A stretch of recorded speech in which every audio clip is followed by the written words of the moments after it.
Welcome to the Chronicles of a Cheating Wife channel. A new story every day. Don't forget to subscribe. My name's William Jenkins, a 26-year-old with decent looks and a stable job.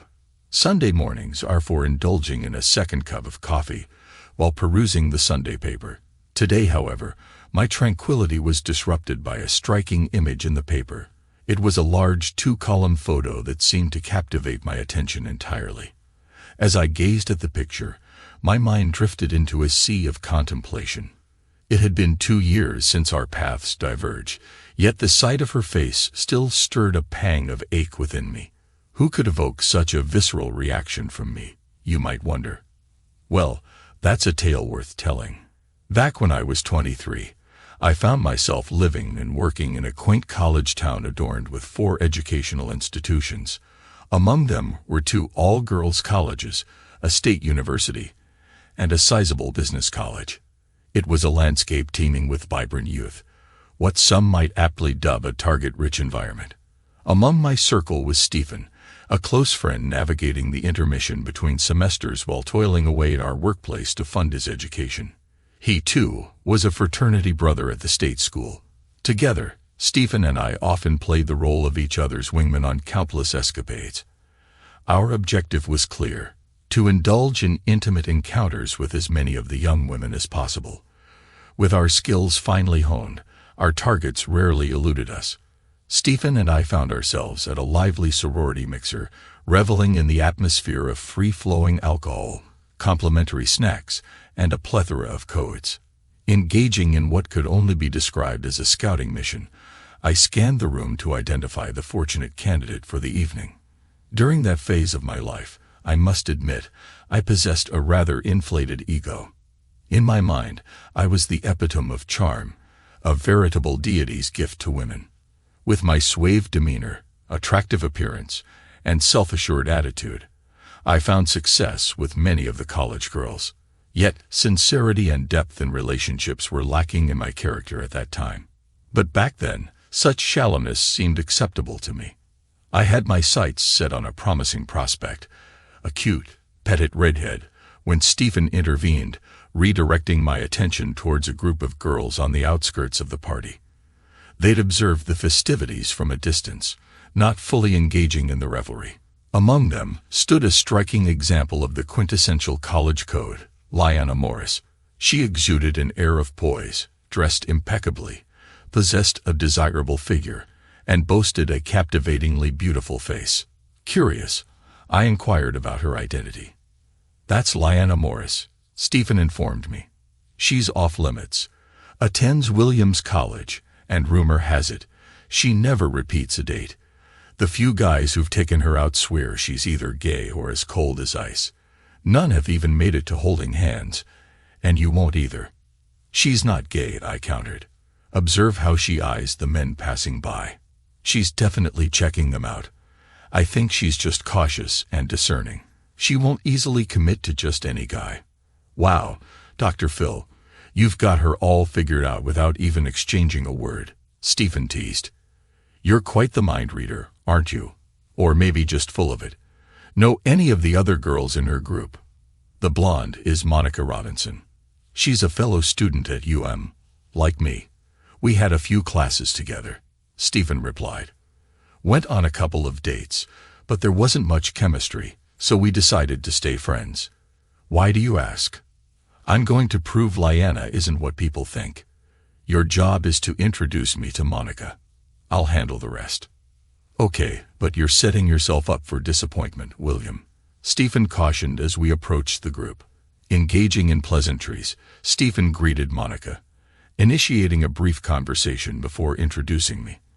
I exchanged greetings with Monica and the other girls, though my attention lingered everywhere but on Lyanna. Despite being part of the group, she seemed conspicuously ignored by me. Even when she spoke, I barely acknowledged her, swiftly diverting the conversation back to Monica and the others. For instance, when Lyanna mentioned attending Williams, I merely nodded and refocused on chatting with Monica and company, leaving her unacknowledged. It was evident she was growing increasingly irritated by my disregard. As we bid farewell to the group and began our journey home, Stephen couldn't hide his disbelief. "You've certainly made an impression on Lyanna," he remarked, shaking his head, ignoring her completely and cutting her off whenever she tried to join the conversation. "I see your plan. You're banking on making her so frustrated that she'll date you just to gain your attention. Brilliant strategy." "Oh, ye of little faith. My plan is unfolding just as intended," I countered confidently. "Every guy Leona encounters showers her with compliments and attempts to make advances. She's not accustomed to being disregarded. This will pique her interest.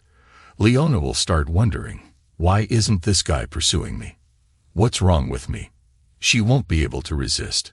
Eventually, she'll come after me. It's foolproof," I confidently asserted to Stephen. Stephen chuckled at my optimism before offering a simple, "Good luck. Could you do me a favor? Find out more about her for me. Where she eats, grabs coffee, shops, anything you can gather.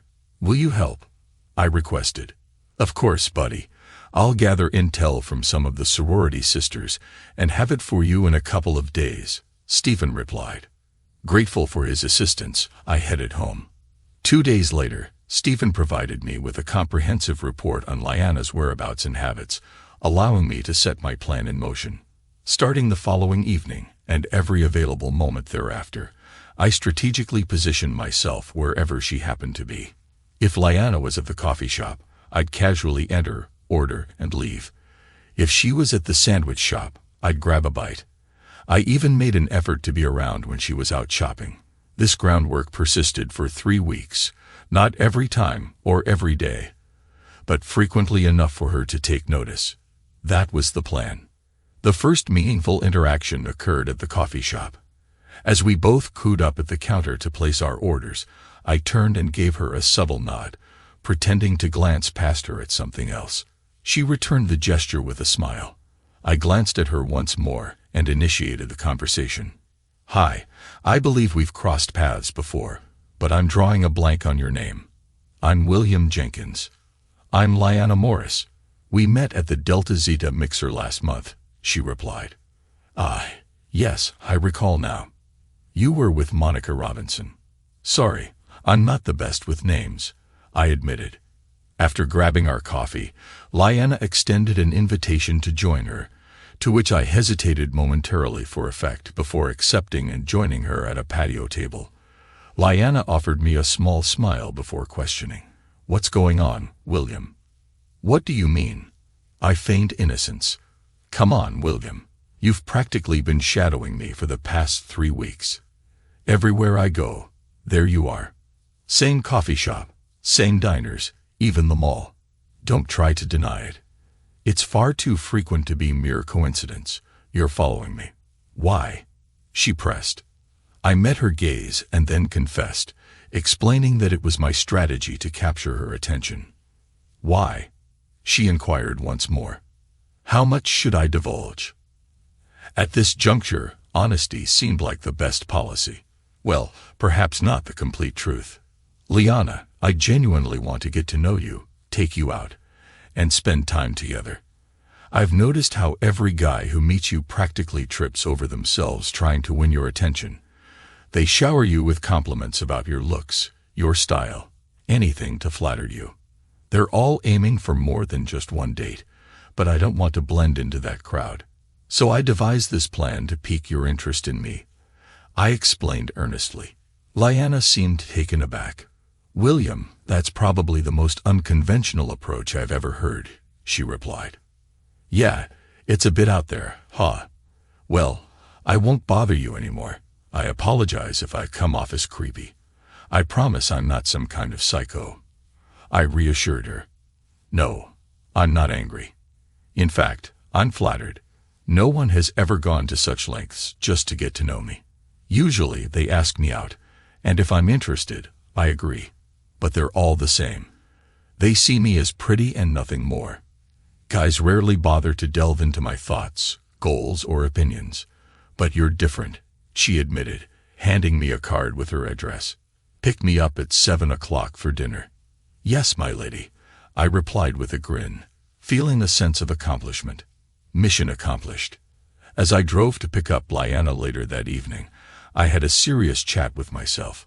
Okay, I thought, you've made it through the door. Don't blow it by being like all the other guys she's dated and dismissed.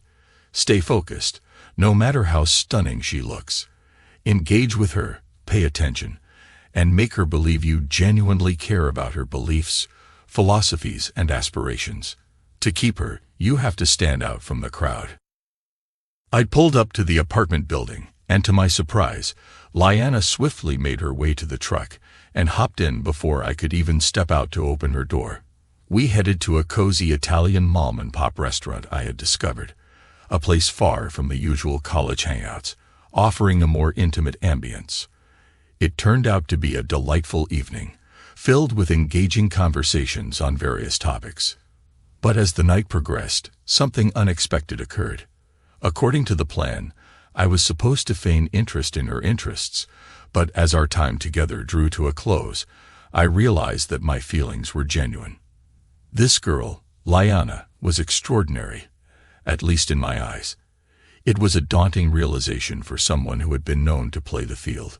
I found myself wanting more from her, not just as another conquest, but because I genuinely liked her. Sitting in the car parked in front of her place, I made a decision to come clean.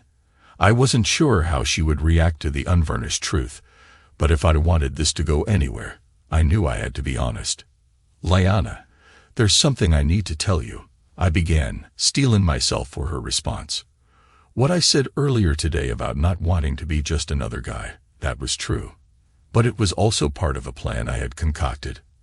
However, after spending this evening with you, I've realized that my desire to get to know you and spend time together isn't just a part of the plan. It's the truth. I didn't know it this morning, but now I do. I'm sorry for misleading you. I've discovered that you're much more than just a pretty face, and I genuinely want to spend more time with you. I guess I messed up. Thank you for dinner, and I suppose I'll see you around. I felt utterly defeated. Here was a girl who had genuinely sparked my interest, and yet my manipulative schemes had pushed her away. What a fool I had been. My oh my, when you start talking, there's no stopping you. Lyanna remarked, a hint of amusement in her voice. That was quite the speech, but what's even nicer is that I think you genuinely mean it. You've been different tonight, different than I expected. I looked at her, perplexed. What do you mean? I did some digging, she confessed. You have a bit of a reputation in our little community, William. You're known as quite the player. And apparently, you're rather good at it. Most of the girls I spoke to didn't have any complaints, except for the fact that you steer clear of relationships. And I know you ignored me at the mixer on purpose. It was all part of your plan. Oh, hell, I muttered, feeling a pang of regret. No one has ever gone to such lengths just to meet me and ask me out. Lyanna continued, her tone softening. It's incredibly flattering. Let's see where this takes us. But no more games, okay? And so began our time together. Almost every night of the week, we were inseparable. Dinners, movies, college parties. It was a whirlwind. Throughout it all, my feelings for Lyanna deepened. I couldn't say for certain if it was love, but it was definitely more than just a strong liking. However, the frequency of our outings began to strain my finances. I couldn't afford to keep up with 20 to 25 dates a month. When I declined Lyanna's invitation for the third time, she wanted to know what was going on. Remember our agreement when we started dating, William? No more bullshit. What's going on? You've turned down 3 dates in the last 10 days. Talk to me, Lyanna demanded, her tone firm. I'm sorry, Lyanna. It's a pride thing, I guess. I simply can't afford to take you out as often as we've been going. I'm just an average guy here, and my paycheck isn't exactly hefty. After covering expenses, there isn't much left. It's not that I don't want to see you. I just can't afford lavish outings every night. I explained, feeling somewhat embarrassed by my financial situation. Lyanna took my hand, offering a reassuring smile. You silly man. Why didn't you say something earlier? We don't need to spend money every time we go out. There are plenty of free or inexpensive activities we can enjoy together. Museums, galleries, walks by the river, and more. We can even have quiet evenings at your place or mine, just watching TV. You don't need to spend money every time. I guess I was ashamed of not having much money, I admitted. Here's the plan, Lyanna declared. We'll go out for dinner or a movie twice a week. You pay one time, and I'll pay the next. On the other nights, we'll enjoy the free stuff and simply spend time together. No arguments, that's how it'll be. Unless, and I just thought of this, you actually want a break from me, she teased. No way, I'd spend every night with you if I could. I really want to be with you, I affirmed. And that's how we arranged it. Shortly after, as we strolled by the river one evening, everything seemed to align perfectly. That night, right there on the riverbank, we made love under the stars. It was almost a perfect night, if not for the persistent mosquitoes. We hadn't noticed the bites until we were in the shower together at her place later. That evening marked the first time I spent the entire night at her apartment, but certainly not the last. The following morning, as I reluctantly left Lyanna in bed to head to work, I encountered an unexpected obstacle. My truck refused to start. Hastily returning to her apartment to call a taxi, Lyanna inquired about the issue. I explained the situation regarding my truck and my plans to summon a cab. However, she swiftly intervened. No need for that, she declared, tossing me her car keys. You can take my car. It's in the basement garage, space 27. After work, swing by your place to grab some clothes, and then come back here. You can shower and get ready at my place. It's my turn to choose the venue and my treat tonight. I'll see you around 5:30. Now hurry, you'll be late, she urged, planting a kiss on my lips. As I made my way to the basement garage to retrieve her car, I couldn't help but wonder what type of vehicle she owned. I hoped it wouldn't be one of those tiny compact cars, but I supposed beggars couldn't be choosers. To my surprise and utter disbelief, parked in space 27 was a brand new Corvette convertible, just a year old. And to top it off, it was in my favorite color for a Corvette, candy apple red. I briefly entertained the idea that I might have mistaken the car, but the license plate read Glory 1. It was indeed Lyanna's car. Holy shit. When I arrived at work in the Corvette, Stephen and the rest of the guys were understandably curious. I explained that it belonged to Lyanna. I'll admit it, you're the master, buddy, Stephen joked. But seriously, how did you manage to get her car? My truck wouldn't start, and she told me to take her car. I had no idea she even owned a car, let alone a Corvette. I replied, still in disbelief. I basked in the envy of my coworkers and walked a little taller that day, knowing I was driving Lyanna's Corvette. It was an exhilarating feeling. And after work, when I met Lyanna for dinner, she casually mentioned that I could use her car whenever I wanted since she didn't use it much. Suddenly, I had a Corvette at my disposal. It was a significant upgrade from the dive I had been living in, so I basically moved into Lyanna's luxurious apartment. We agreed to split the costs of our dates, but it seemed that whenever we dined at fancy and expensive restaurants, it was always Lyanna's turn to foot the bill. I couldn't figure out how she managed to arrange that. On top of that, she started buying me gifts. I tried to protest, telling her it wasn't necessary, but she insisted that she enjoyed buying things for me. Lyanna went as far as purchasing 4 or 5 suits for me to wear to the high-class party she was invited to. Each suit cost around $500, a considerable sum. They were undoubtedly stylish garments.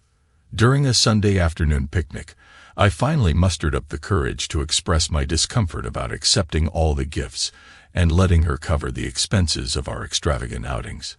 "Don't you want me to be happy, William?" she countered. "Of course I want you to be happy, Lyanna," I assured her. "It makes me happy to give you things. I enjoy going to those fancy places, especially with you," she admitted. "Lyanna, how can you afford all of this?" I asked, genuinely curious. "I'm attending school on a full scholarship, and I have a modest trust fund to cover expenses, she explained. It's not much, but combined with the scholarship, it's enough to allow me to enjoy myself. Please, William, don't feel uncomfortable. Let me be happy. Her sincerity was evident, and I couldn't help but relent. If I had been a man of principles, I would have declined Lyanna's gifts, refused to use her car, and found my own place to live instead of enjoying her plush apartment. But two things held me back from acting on those principles. Firstly, I wanted Lyanna to be happy, and if her happiness involved showering me with gifts, I was willing to accept them. Secondly, I found myself enjoying the pampering. I was thoroughly enjoying my time with Lyanna. Not only did I get to drive a Corvette, receive lavish gifts, and dine at fancy establishments, but I was doing it all with her. My feelings were evolving from mere liking to something closer to love. She seemed to possess all the qualities I could ever want in a partner. As I contemplated the source of Lyanna's wealth, her car, the gifts, and the money spent on our dates, I decided to do a little online research to uncover more information. To my surprise, I discovered that Lyanna wasn't just well off. She was immensely wealthy, with a family fortune stemming from her father and uncle's ownership of the largest stock and pet feed company in the country. According to my findings, the company was worth over $50 million, and Lyanna was the sole heir to this substantial fortune. My girlfriend was in Harris. Learning about her wealth didn't change my feelings for her. I was already falling in love with her before I knew about the money. If it didn't bother her, it certainly didn't bother me. We continued living together, enjoying each other's company, and indulging in life's luxuries for 8 months. Then one Saturday morning, my world came crashing down. Having just finished my shower and convinced Lyanna to get out of bed, we were preparing for a picnic with our friends later in the day, conscious that time was of the essence after staying out late the night before. As I slid into my jeans, the doorbell rang, interrupting our morning routine. The man at the door inquired, "Is Lyanna at home?" "Yeah, she's in the shower. Can I help you?" I responded. "You must be William," he remarked. "Could you tell her I'm here, please?" "Sure. Who are you?" I asked. "I'm Tristan Brooks, her fiancé," he replied. I invited him inside and offered to inform Lyanna of his presence. Despite trying to conceal it, I was taken aback. Her fiancé? What on earth? Entering the bathroom, I found Lyanna just stepping out of the shower. She greeted me with a kiss and suggested we skip the picnic and return to bed. "Lyanna, there's a guy named Tristan Brooks in the living room. He wants to see you, and he claims to be your fiancé. What's going on, honey?" I inquired. "Oh, Al," she muttered. "Get dressed and take him to the coffee bar downstairs. I'll call you when I'm ready." "Lyanna, what the hell? Your fiancé. I think we need to talk," I pressed. "I know, but right now I need to get dressed. I will explain everything to you later," she assured me. Returning to the living room, I relayed Lyanna's message to Tristan and escorted him to the coffee shop on the main floor. My mind was reeling, unsure of how to react. He looked at me with a sense of understanding. "I know all about you, William, so don't start freaking out," Tristan began. "Lyanna's dad and I have been aware of her little romance for some time. We thought it was time to put an end to it. Lyanna and I will get married, but she keeps delaying it. She's been involved with 3 guys, including you, in the last 2 years. If it's any consolation, you've lasted twice as long as anyone else. Why do you put up with that? I mean, she's your fiancé. Don't you care that she lives with other men?" I questioned. "Well, you're the only one she's ever been intimate with or moved in with. She must care a lot about you. That's why we decided to put a stop to your affair," he explained. "Look, William, you seem like a pretty decent guy, so I'll give you a heads up. You can parlay this breakup into a large sum of money. I am authorized to offer you $5,000 to just walk away," Tristan proposed. I couldn't believe it. They were offering me a substantial sum of money to break up with Lyanna. I stared at the floor for a moment, my mind spinning with uncertainty. What should I do? Before I met Liana, given my past as a player, I would have likely taken the money and run. But the problem was, I was falling in love with her. I'd rather have her. Money or no money. My cell phone rang, and it was Liana asking me to send Tristan up to her place. She assured me she'd talk to me afterward, noticing my hesitation and promising it would only take 20 to 30 minutes. Reluctantly, I sent Tristan up to her and waited anxiously, wondering if my life was about to be turned upside down. It was 27 minutes later when Tristan emerged from the elevator and approached me. "I'm leaving, William. Please consider taking the money. You deserve it for what you're going through. Liana wants you to come up now. Good luck, William," he said before departing. I entered the elevator, feeling a mix of emotions. Liana was waiting with the door open when I arrived. She greeted me with a sad smile and a hug, leaving me uncertain about what to do or say. We settled onto the couch, and Liana began to speak. "William, I'm truly sorry. I never meant to mislead you or hurt you. Please believe that," she started. "So, I'm history, is that it, Liana?" I asked, feeling a surge of anger and fear. "You were meant to be just a distraction for me, William, but you somehow found your way into my heart. I may even love you, but we have to end this. I need to fulfill my duty to my family and go home. Please don't hate me. I've genuinely developed feelings for you, but it's time for me to leave," she explained, her voice filled with sadness. I sat there in silence as Leona began to pack her belongings. Then, she handed me an envelope that felt somewhat heavy, adding one final surprise to the mix. "This is the title and keys to the Corvette. I don't want it around. It would only remind me of you. The keys to the apartment are in there also. The lease is paid for another year, so you might as well make use of it. I know you don't want to take either, but please make use of them, and think about me once in a while. Goodbye, William." So here I am, 2 years later, reading the society page about the wedding of the year. Liana Morris and Tristan Brooks were wedded, etc., etc. There were several pictures of the happy couple, though Leona didn't appear all that happy. I still have the Corvette, but I no longer live at the apartment we shared. 2 months after Leona left me, I received a letter from Tristan Brooks. Inside was a check for $5,000. I was tempted to cash it for about 0 seconds, but the check was sent back. Across the front, I had written, "Send Leona, keep your damn money." Leona did her duty as she saw it. I hope she can find some happiness because I sure haven't been able to. The return address on the letter jolted me back in time, bearing the name Leona Brooks, Street Lewis, Nemo. It had been 4 years since I last heard from her. What could she possibly want now? Hadn't she played enough games with me in the past? 4 years ago, Leona and I had a short-lived thing. I was 24, working in the college town where she was a student, and we met through a mutual friend. I concocted an elaborate plan to win her over, but she saw through it from the start. That's how our relationship began, but it ended abruptly after 8 months when Liana's fiancé showed up at our apartment. I'm William Jenkins, now 28. When Liana and I met, I was a bit of a ladies' man, but she changed all that. Once I met her, no other woman could capture my interest. Leona, heiress to the largest stock and pet food company in the country, didn't draw me in because of her wealth. I only learned about her financial status near the end of our relationship. I believed we were deeply in love and would be together for a long time. However, that illusion shattered when her fiancé, Tristan Brooks, appeared at our doorstep.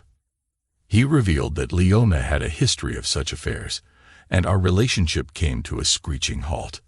After Leona left me, she expressed that she cared for me, maybe even loved me, but she had obligations to fulfill with this Brooks guy. Looking back, it seems like I was just a temporary distraction for her, a boy toy to pass the time. Her fiancé confirmed that I was just one of several guys she had been involved with.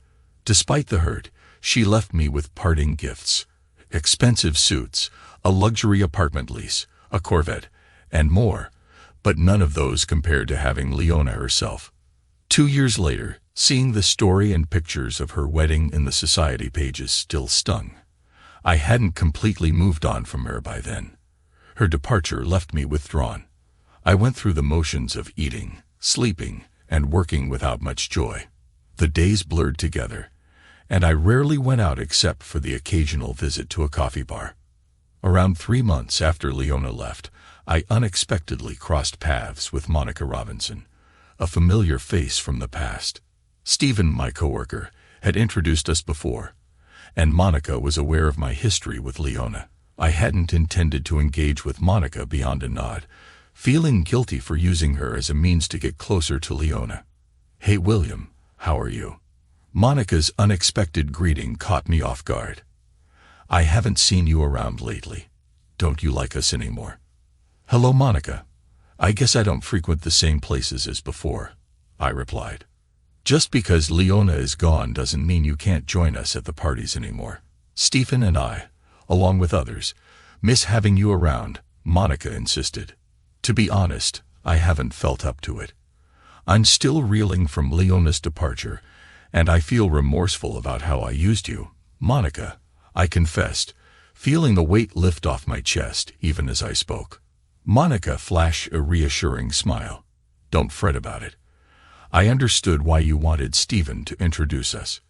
Your gaze kept drifting toward Leona, so I figured out who you were interested in." She chuckled at my surprised expression. "Come on, you can buy the coffee and fill me in on what happened." After grabbing our coffee, Monica linked her arm with mine and guided me to a secluded booth. Over the next hour, we delved into the intricacies of my relationship with Leona. Somewhere amidst our conversation, I felt a glimmer of hope stirring within me. Perhaps there was life beyond Leona after all.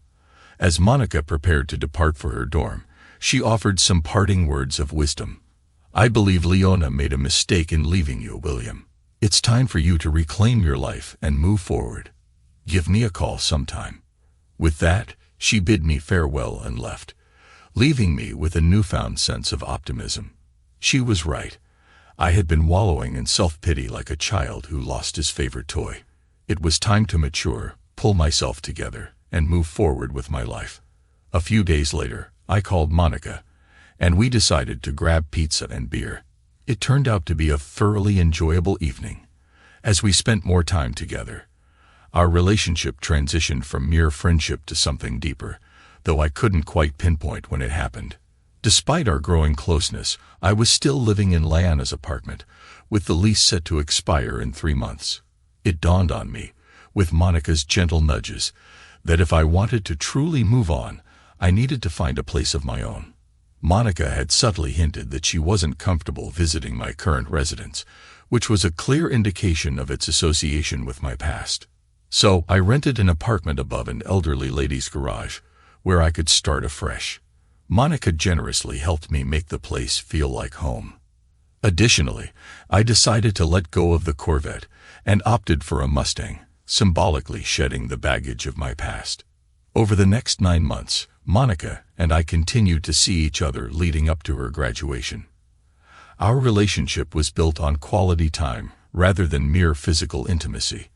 However, despite our bond, I found it difficult to fully commit to Monica, still haunted by memories of Leona. It all came to a head the night after Monica's graduation. "William, I've been waiting for you to move on from Leona. I hoped you would, but it's clear you're still hung up on her," Monica began, cutting off my attempts to interject. "Don't deny it. You're holding back, and we both know why." She paused, gathering her thoughts.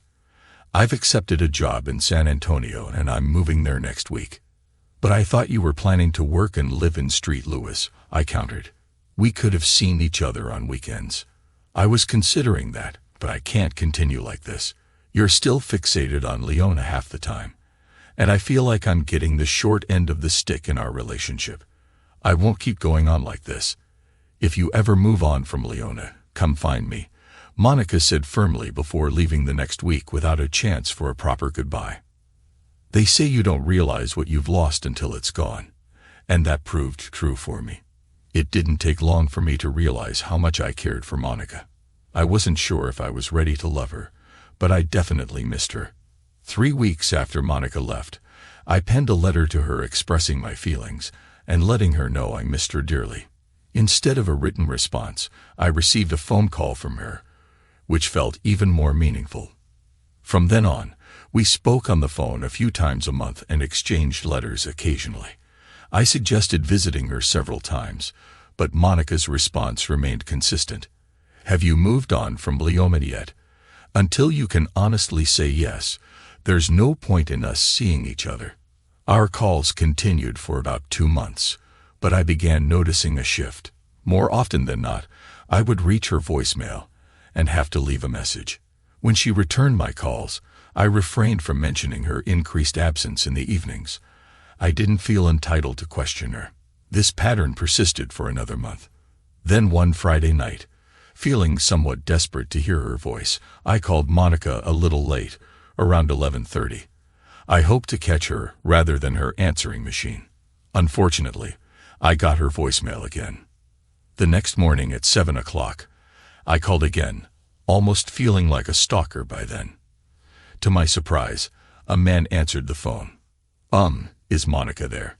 I stuttered, thrown off guard by a man answering her phone. Who was this guy? Yeah, but she's still sleeping. If it's important, I can wake her up or take a message, he offered, his tone friendly yet irritatingly helpful. No real message. Just tell her William called, and I won't bother her again. I replied curtly, my frustration mounting. Are you sure, William? I can wake her up if you want. She needs to get up anyway. We have to shower and get dressed because I have a plane to catch. He persisted, sounding genuinely considerate. No, it's not necessary. I doubt it would make a difference anyway. Thanks and goodbye. I snapped before hanging up. Smooth move, idiot. You should have just asked him to pass along the message. I foolishly expected Monica to call me back right away after my little outburst, but 2 weeks passed with no word from her. I had to face the truth. We were done. Just great. Absolutely great. First, Lyanna leaves me high and dry, and now I've lost Monica too. I know it's my own fault with Monica, but that doesn't make it hurt any less. 3 weeks to the day after my last message to Monica, she called. It was 10 o'clock on a Saturday morning, and I was still in bed nursing a hangover from the previous night's attempt to relive my college drinking days. My head was pounding when I answered the phone. What? I barked into the receiver. Well, aren't we a ray of sunshine this morning? Monica chuckled. Are you okay, William? Monica, is that you? Why are you calling me? I asked, still groggy. You don't have to bite my head off, you know. I haven't heard from you in over 2 weeks, and I wanted to make sure everything was okay, she explained. Oh hell, I'm sorry. I guess I'm hungover. No, wait, I know I'm hungover. My head is pounding, and my mouth tastes like old sweat socks, I admitted. It's okay. Now, why haven't you called? Monica inquired. I did. About 2 weeks ago, early on a Saturday morning. Your boyfriend answered the phone. I left a message for you, I replied. I never got a message, and Wait, my boyfriend? What do you mean, my boyfriend? Monica sounded puzzled. When was this again? It must have been on the 13th. The guy said you were still asleep, but he could wake you up. And he had to take a shower and get him to the airport. I told him to tell you I had called. I recounted, omitting my little temper tantrum. I'm so sorry, William. I never got the message. That wasn't my boyfriend. That was my stupid brother, Kevin. He's been staying with me for the last month. Wait until I get hold of him. I'll teach him not to give me messages, Monica apologized. Your brother? My mood lifted. Yeah, Kevin was staying with me while he worked on a project here. He finished his work and went back home. Okay, dummy, I thought to myself. Now is the time to tell her how you feel. Enough of this friendship bullshit. You have nothing to lose but some phone calls that make you feel worse than you did before anyway. I had made a decision. Monica, I need to talk to you about something important. Do you have some time right now? I asked. Sounds serious. Sure, I have all day. Go ahead, she replied. So I spilled my guts. I told her that I didn't know how much I cared for her until she left. I told her that I had my head on straight like she said. I told her that I could truthfully say that I didn't love Leona. Finally, I said, Monica, remember you telling me that you couldn't go on the way we were? Well, that's where I'm at. I can't go on like this. If you don't want to be more than friends, then let's stop the torture. At least it's torture to me. So, what do you think? Monica was quiet for a moment, and then said, I think you should come to San Antonio next weekend. I don't want to wait. I'm on my way. See you soon. I called my boss and arranged for some time off. I made the 2-hour drive to St. Louis and jumped a plane for San Antonio. Monica met me at the airport. How did you know what flight I was on? I was surprised to see her at the airport. A little research online.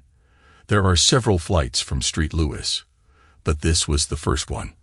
I was going to meet each plane until you showed up, Monica informed me. The next month was wonderful. I spent weekends at Monica's place or she at mine. I found that I had moved on and was ready to commit fully to Monica. My company had a division in a suburb of San Antonio, and I was able to transfer there. I moved in with Monica, and life was good. There was some adjustment, but the transition went smoothly. Monica and I were married and started our new life together. We had only been married a short time when I saw pictures of Leona's wedding. That was the only hint of a problem in our marriage, and that was mostly in my mind. I didn't know if I should mention the story to Monica or keep quiet about it. If I said something, would she think I still had feelings for Leona? And if I said nothing, would she think I was trying to hide feelings for Leona? I put down the Sunday paper and looked at Monica, who was making breakfast. Maybe I should diffuse the situation and not let it develop into a problem. Hey babe, here's a story about Leona's wedding. I guess Tristan Brooks finally got her to tie the knot. About time he reined her in. Monica looked at me with a little smile and said, I know. I opened the paper to that story and left it for you. She almost laughed at the surprised look on my face. I wanted to see how you handled it. You passed with flying colors, by the way. Leona and our relationship were never mentioned again. That is until I received that letter 4 years after she dumped me. As I said before, what does the woman want? I opened the letter to see why she was writing to me, especially after all this time.